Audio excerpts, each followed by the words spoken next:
When I first got into the off-road scene, there was a whole generation of creators, brands, and drivers that made the scene feel larger than life. Over time, a lot of them have turned into the big dogs that we know and love today in the industry, but lately, I started noticing a lot of new guys coming up in the scene. New creators, new drivers, new brands, just people trying to find their place in this industry. So to help usher in this new generation, I'm going to be interviewing the big dogs from 3 different buckets: drivers, media, and brands, to show you guys how you can get into the off-road community or industry from multiple different angles.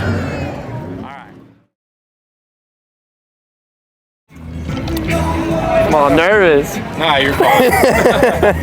How do I introduce somebody so legendary? How do I do this? Hey, I don't want to say legendary, man. So we are here with one of the most legendary guys in the game, in my opinion. He is responsible for a lot of the shreddy media and content that you guys see, or at least used to see. So you want to go ahead and introduce yourself? Name's Cameron Baker. Everyone calls me Baker. I like videos. I like content. I don't know what else to say, man. I'm not a legend. I just like creating content. Well, what made you first start shooting off-road? My dad raced Baja forever. Grew up doing the Baja races and doing different in-state races, best of the desert, and just seeing all the media guys roll around and just loved it and just was like, they have the sickest job ever, and just picked up a GoPro and then kind of climbed up the ladder from there with cameras. Everybody starts with a GoPro, dude. Exactly. No, it was an iPod actually, and then then a GoPro. Did you have any media people that you looked up to in the off-road world when you started? Yes, Browntown Photography. He's with Bink Designs. He was like local to me, so he kind of like really got me into it.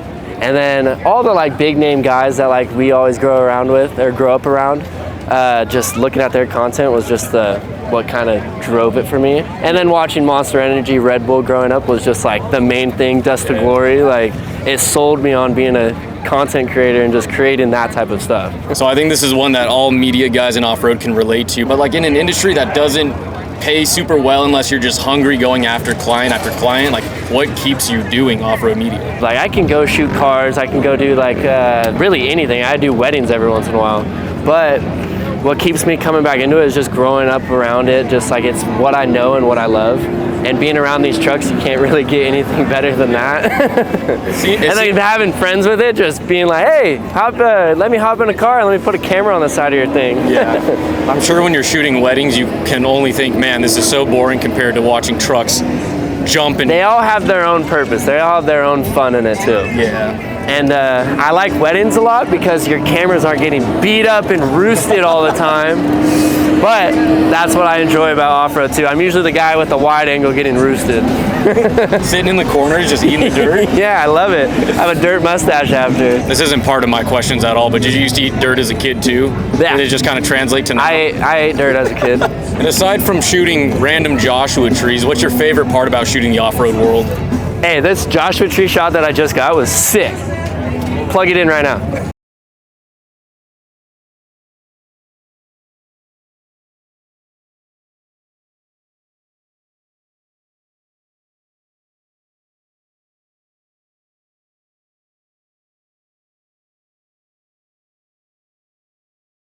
And what was the rest of the question? What's your favorite part about documenting the off-road world? My favorite part about documenting the off-road world is just the people that like you meet in it and stuff like that, and just the memories that you create in it with it, and just showing like all the people, the rad clip that you just got. Yeah. It's rewarding and fun, and it's always cool to create and share. What is a piece of advice that you would give somebody looking to get into the content side of the off-road world? This is good. The advice I'd give someone that's trying to get into the content world is just do it. Just do it! Make your dreams come true! Just like that thing, just do it. It's like, dude, Shia LaBeoufing it right now. No, literally, just continue to do it. Everyone asks me, just like, how do you do it? Like, how did you get to where you are now? Just do it! Just literally keep shooting, keep posting all the time. And if you love it, that's all you gotta do is just continue to do it. And consistency is the main thing. And then you meet more and more people. It's not what you know, it's who you know, and what you know. Thank you, I appreciate it. As you know, always love good the time with you. content. Thank Like when you, we did the thank you. photo shoot out in out in We the need to middle of do the that desert. We again. sat on the couch watching your videos for like an hour. I know, I turned yours on too. But dude, I appreciate it. You're Yeah, killing no it in the worries. off-road media game. You always have been, and Thank I'm so you, glad thank you you. could share your wisdom Thank you for having with the me next a part of this. generation. You know, It's gonna be looking cool. to get in. Yeah. Buy a camera and fucking get shooting. Say hi to Eric. Hi, Eric. Oh, you want me to move? Nah. Sick. All right, so right here we have Film by Will, the man responsible for a whole lot of Heatwave content that you guys see through their Instagram, their YouTube channel. Yeah.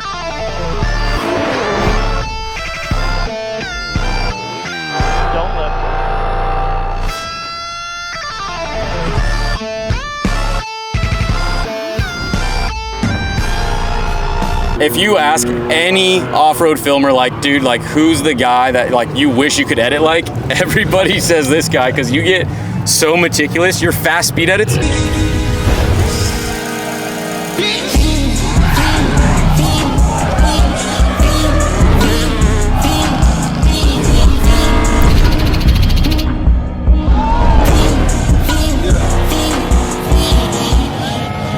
Yeah. Insane, dude. They take a lot of work. Yeah.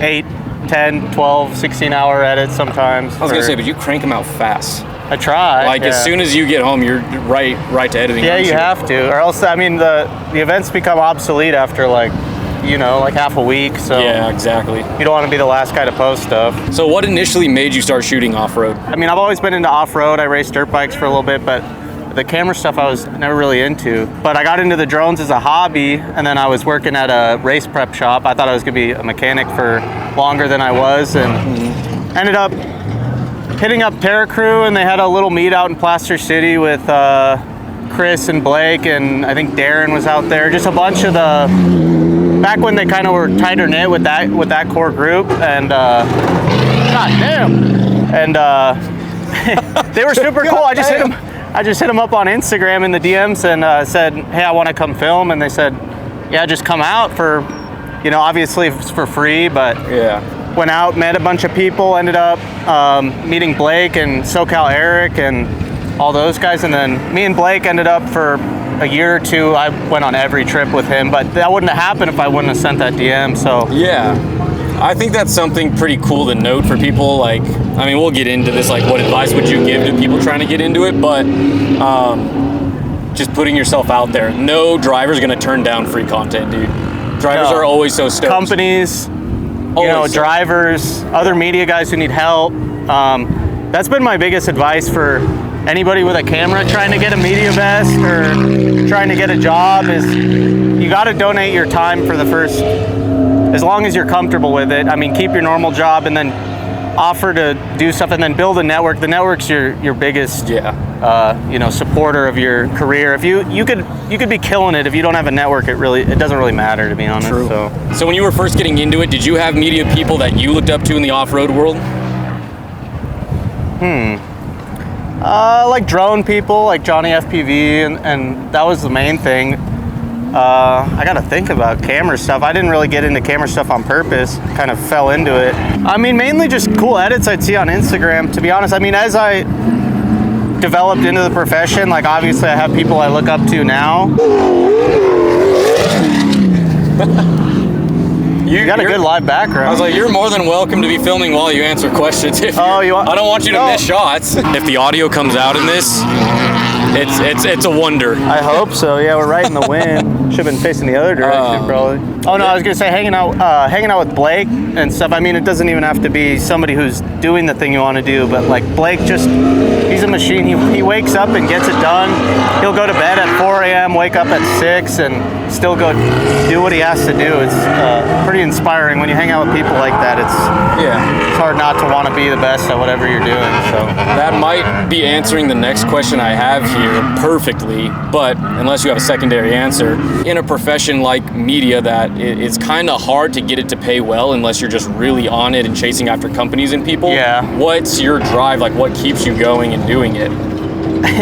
honestly, it's never really been about the money because it's hard to make a lot of money, and you're not going to make it very far if you're just focused on the money, because as fun as it looks being out here and filming, like the time in front of your computer and the time like missing shots and just going through, there's a lot of obstacles. You break gear, get gear stolen, and there has to be something else other than the money, because there's going to be times where you come out of an event like this and you're negative because you lost a camera, or not all the time, but so it's mainly just telling stories, or you always want to have the best thing out for event shooting or products. You want your company to look the best. What would you say your favorite part about documenting the off-road world is, as opposed to other things you could film? The thing that's been keeping me in off-road is probably, at first it was Blake, and I still love Blake. Right now I would say Nick and his story is keeping me in, because, well, him and Blake are about the same in the way that they're not millionaires. They didn't come from big money.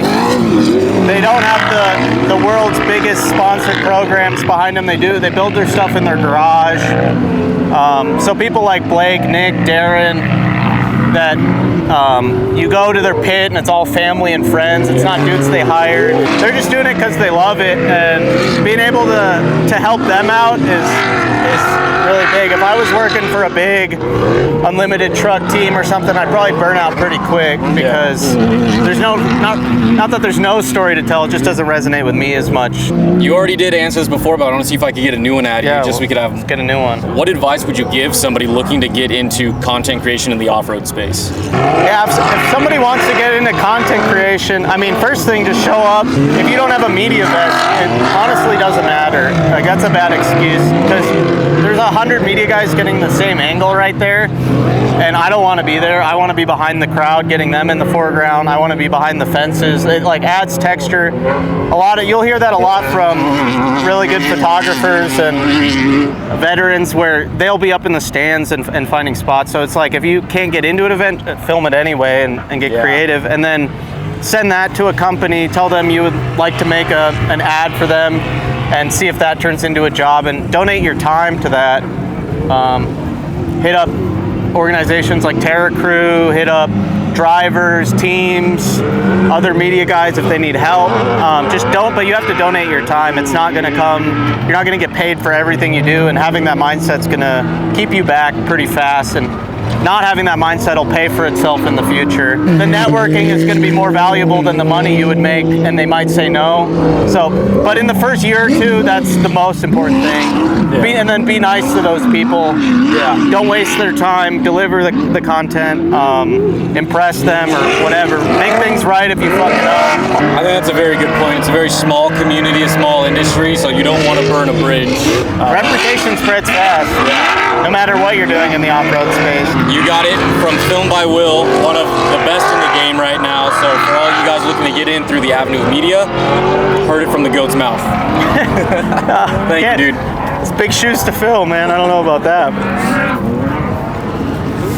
All right, so if you're thinking media is the way that you're trying to break into the off-road community or off-road scene, nobody better to talk to than Nelson here, who has worked with Ken Block, who has worked with Hoonigan, who is one of the co-founders of Terra Crew, and just done media all throughout the automotive industry in general. And you have your own media company. Yeah, so HP Media House. Shout it out.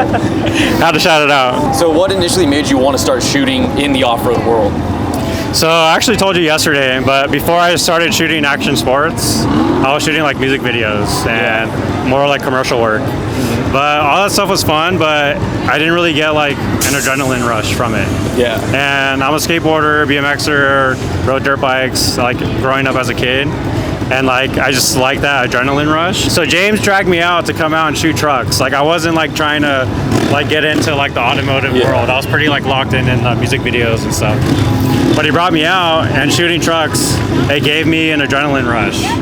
And then that's when I was like, all right, like this is it. Like I'm locked in now, you know? So you weren't even looking for the off-road world as like an option. You didn't even think of it as an option. It just kind of presented itself to you. Yeah. Here you are, how many years later? That would have been... Yeah, I was probably in 2016.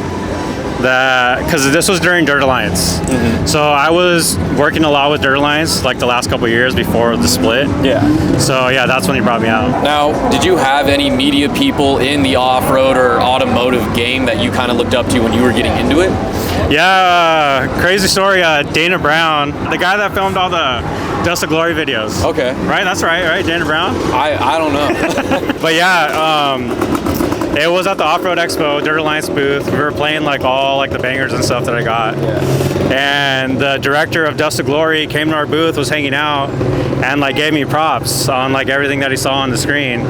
And dude, I was like, for me at the time, I was like, damn, that's pretty sick. Yeah. That he was like showing some love. He also did tell me, which I took this to heart, because I used to like get really close. I was like, had a wide lens. I would try to get as close as possible. Yeah. And he's like, don't do that. You know, he's like, get a long lens. Don't get too close. Like, don't lose your life, and then you can't freaking shoot anymore. You know. Yeah. So that was a big.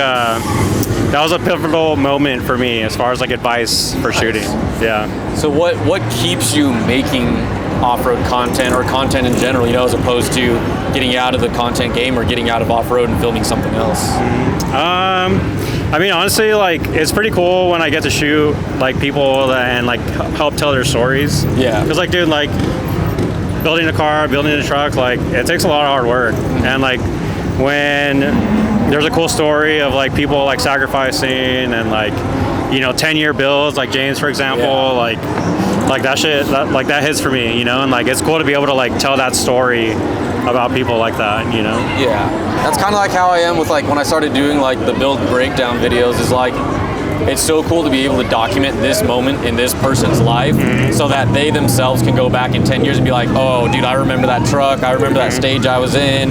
Or show their kids, you know, like this is what dad used to do. Yeah, dude, Dad used to be a badass. Yeah, that's a big thing for me too, is like, because at Hoonigan, like seeing, like we had like Dallas Gonzalez on there, like I brought him on. I brought Ruslan on for an episode when he was still in UTVs. So have been able to like set that up and then see where he's at now. It's kind of wild, you know? And then even Eric, for example, like, you know, I met him when he had his Tundra. Well, I mean, I guess it still is the Tundra, you know? At 3 feet don't mean nothing. Yeah. But like seeing how far he's come as a driver, you know, from then to now is like, it's pretty cool. Like, it's pretty cool to like have that catalog of like footage of him, you know? Yeah, we totally just blended two questions together perfectly. It was gonna, I don't know if you have any more to add, but what's your favorite part about documenting this world of off-road? Just the storytelling. Yeah, just the storytelling for me. Yeah, like even helping James like tell the story of his truck. Like when we announced that that the Frontier, I think, was going to Morgan, and he sent me like DVDs. Like I had to like burn the DVDs like onto my computer. And like all like the old like Dirt Alliance videos when he was like still leaf sprung and stuff, and like being a kid. And like all the old footage before SD days. Yeah, like honestly, like I was kind of procrastinating on editing that episode. But then when I saw the footage, like I was like, this is special, you know. Like I honestly pulled an all-nighter. Like I procrastinated so much that I pulled an all-nighter. But I like put like all my effort into it when I realized like how important this was. You know? And like James is obviously like, I credit James to all of this, everything that I'm doing right now, because if it wasn't for him like bugging me, love you James, but bugging me to like come out and like shoot, like I probably wouldn't have worked at Hoonigan, which, you know, led to me working with Ken Block like directly, like all of that probably wouldn't, and now like shooting all like off-road stuff, like all that stuff wouldn't have happened if it wasn't for James, you know. So yeah, James is a good guy, all right. I don't care what anybody says. James is a solid dude. The last question though is tying back to the whole theme of this video. What is one piece of advice you would give to somebody looking to get into the off-road scene via content creation? Trying to think. That's a good question. Trash can. There's one. There's one right there. Yeah. Trash can, dude. I guess I'm the guy to ask for a trash can. You're the trash can guy, dude. Piece of advice. Find your niche. Like, is this just off-road or automotive in general? This is more so for the people trying to break into the off-road scene now, but if you want to broaden it, we can go automotive, Yeah, I think, you know, like find your niche, find the thing that you love to shoot. Because I know it sounds kind of like cliche a little, but it gets hard. Like, and if you're not in it, like if you're not into it, it's like there's tough days where you're gonna want to like stop, you know? And yeah, I mean, just find like the thing that you love to shoot and that motivates you to like get out there and like do it, you know? Having talked to two other media guys today and anybody in the off-road industry, passion has to be your driving force to be doing this.